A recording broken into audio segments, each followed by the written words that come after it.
बिस्मिल्लाहिर्रहमानिर्रहीम। अस्सलाम वालेकुम जी। आज का हमारा टॉपिक है किरचॉफ्स रूल। किरचॉफ रूल्स पढ़ने से पहले, इससे जो पहले टॉपिक हमने पढ़ा था उसमें हमने पढ़ा था कि जो सिंपल सर्किट होता है उसको सॉल्व करने के लिए हम लोग ओहम्स लॉ यूज़ करते हैं। वी यूज़ ओहम्स लॉ, जिसमें ओहम्स लॉ में क्या होता है, हमारे पास एक अप्लाइड पोटेंशियल होता है, करंट होता है और रेजिस्टेंस लगी होती है। और सिंपल जब हम अप्लाइड पोटेंशियल को रेजिस्टेंस के साथ कनेक्ट करते हैं तो हम देखते हैं कि उस सर्किट में से क्या फ़्लो करता है, करंट करता है। लेकिन वो सिंपल सर्किट पे ओहम्स लॉ अप्लाई होता है। लेकिन जब हम कम्प्लेक्स सर्किट की बात करते हैं तो कम्प्लेक्स सर्किट में क्या होता है कि हमारे पास एक से ज़्यादा सोर्सेज होती हैं, मोर देन वन बैटरीज़ हम उसमें यूज़ करते हैं। और ये ऐसे सर्किट होते हैं कि जिसके जो पार्ट्स हैं वो कम्प्लेक्स्ड होता है, ठीक है। और इसमें रेजिस्टेंसेस जो हैं, more than one resistances use होती हैं। और उन रेजिस्टेंसेस के कॉम्बिनेशन या तो वो सीरीज़ में हो सकते हैं या तो वो पैरेलल में हो सकते हैं।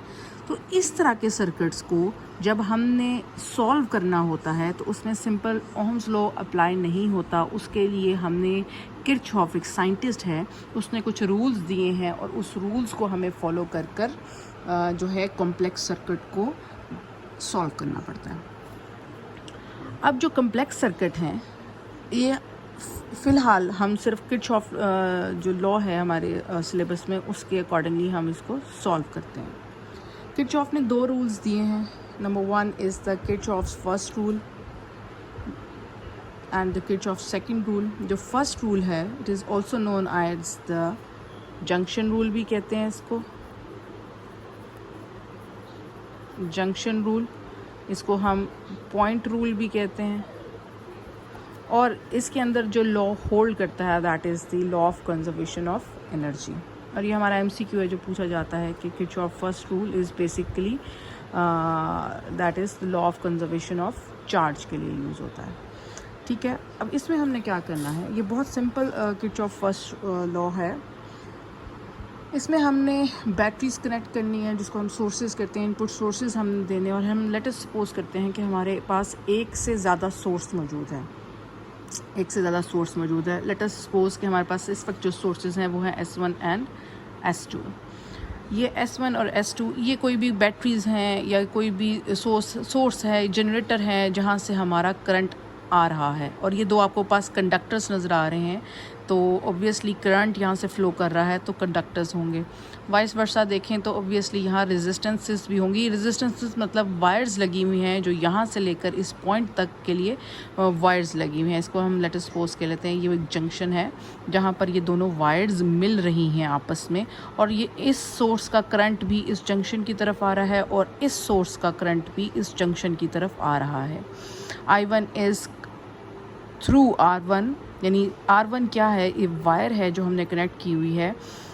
R1 से होता हुआ, इस रेजिस्टेंस से होता हुआ थ्रू जंक्शन A पे पहुंच रहा है। सिमिलरली सोर्स S2 में से जो करंट पास कर रहा है, लेट अस हम उसको नाम दे दिया I2 करंट है, वो इस जंक्शन से, इस वायर से पास करता हुआ इस जंक्शन A पे आकर स्टॉप करता है।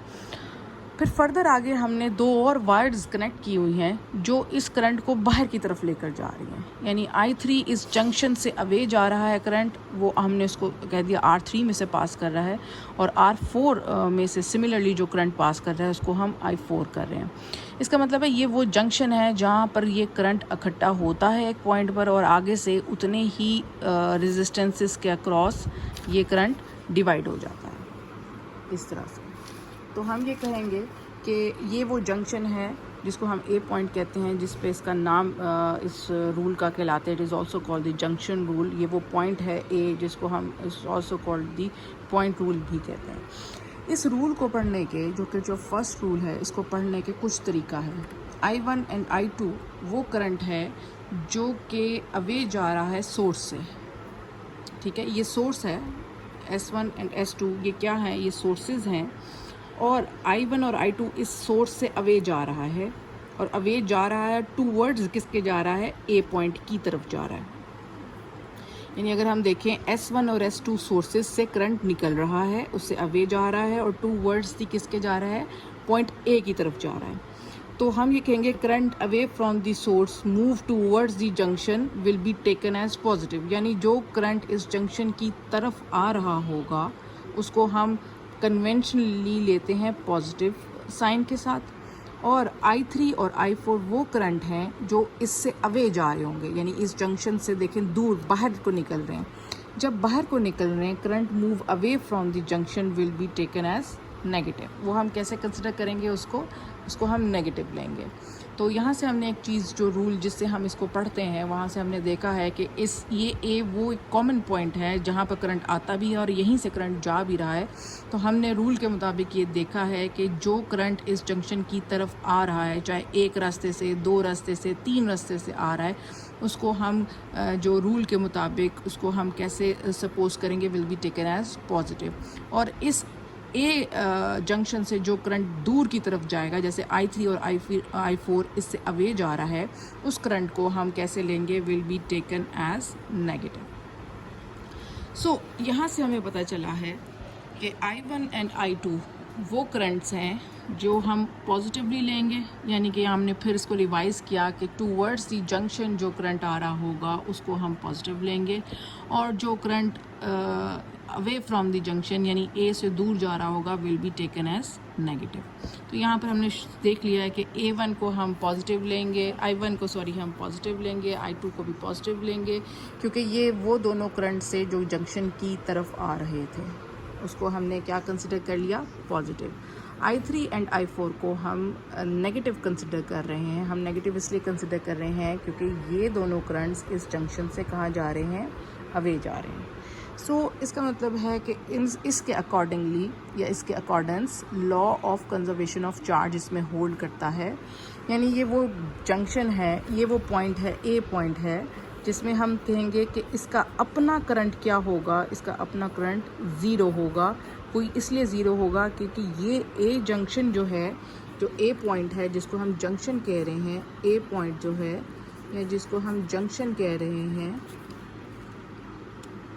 ये इसके पास ना तो सोर्स है, नो सोर्स, ये इसके पास ना तो सोर्स है और ना ही इसके पास नो सिंक, कोई सिंक भी नहीं है। ना तो सोर्स है ना सिंक है, यानी neither source NOR sink.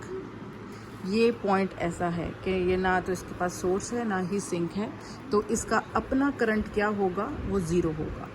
So next to it is I1 and I2 will be taken as positive and I3 and I4 will be taken as negative। इसका मतलब ये है कि जितना करंट R1 और R2 से पास कर रहा है, फॉर एग्जांपल 7 एम्पियर अगर उसमें से पास करके इस जंक्शन A की तरफ आ रहा है, तो उतना ही करंट आगे से I3 और I4 में से पास मूव आउट हो रहा है, वही 7 एम्पियर करंट ही वहाँ से निकलेगा। तो जब हम इस 7 इन और 7 आउट को आपस में माइनस करेंगे तो हमारा जंक्शन का करंट क्या हो जाएगा, ज़ीरो हो जाएगा। सो इसका मतलब ये है कि जितना करंट आ रहा है, यानी हम यहाँ से अगर हम देखें कि हम करंट इनपुट में ये दे रहे हैं और हमारे पास आउटपुट में करंट ये आ रहा है, तो हम जैसे पहले बात की कि यहाँ से इनपुट में करंट आपने कितना एम्पियर्स दिया, 7 एम्पियर्स, तो आउटपुट में भी कितना एम्पियर्स है, 7 एम्पियर्स है। तो ये बैलेंस होता है, करंट जितना आता है उतना जा रहा होता है। सो इनपुट में क्या है, I1 plus I2 is equal to output में क्या है, I3 प्लस I4, उतना ही करंट बाहर निकल रहा है। तो जब हम इस वाली जो आइज़ हैं जो कि राइट हैंड साइड पे जो बाहर जा रही थी, इनको अगर हम इज इक्वल टू के लेफ़्ट साइड पे लेके जाएंगे तो दोनों के साथ कौन सा साइन आ जाएगा, माइनस साइन आएगा। और हम इसको नेक्स्ट वे में इस तरह से लिख सकते हैं कि I1 plus I2 is equal two plus of minus I3 and plus of minus I4। और अगर हम ऊपर वाली एग्जांपल को यहाँ कोट करें तो I1 प्लस I2 क्या बन रहा था, I1 प्लस I2 बन रहा था, I1 प्लस I2 बन रहा था 7 एम्पियर्स, और अगर हम इसको ऐड करें तो ये बन रहा था -7 एम्पियर्स। और 7 प्लस 7 कितने, 7 माइनस 7 कितने हो जाएंगे, जिसको हम न्यू करके लिख रहे थे, that it is equal to 0 amperes, जैसे मैंने आपको बताया था।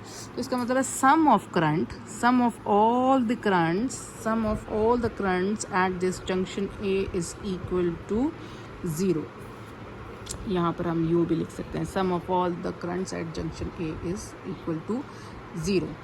ओके जी, ये हमारा किरचॉफ लॉ रूल था जो कि बेस था law of conservation of charges के ऊपर। जो सेकंड रूल है that is the law of conservation of energy, and the law of conservation of energy हम अपने नेक्स्ट जो है लेक्चर में इसको कंटिन्यू करते हैं।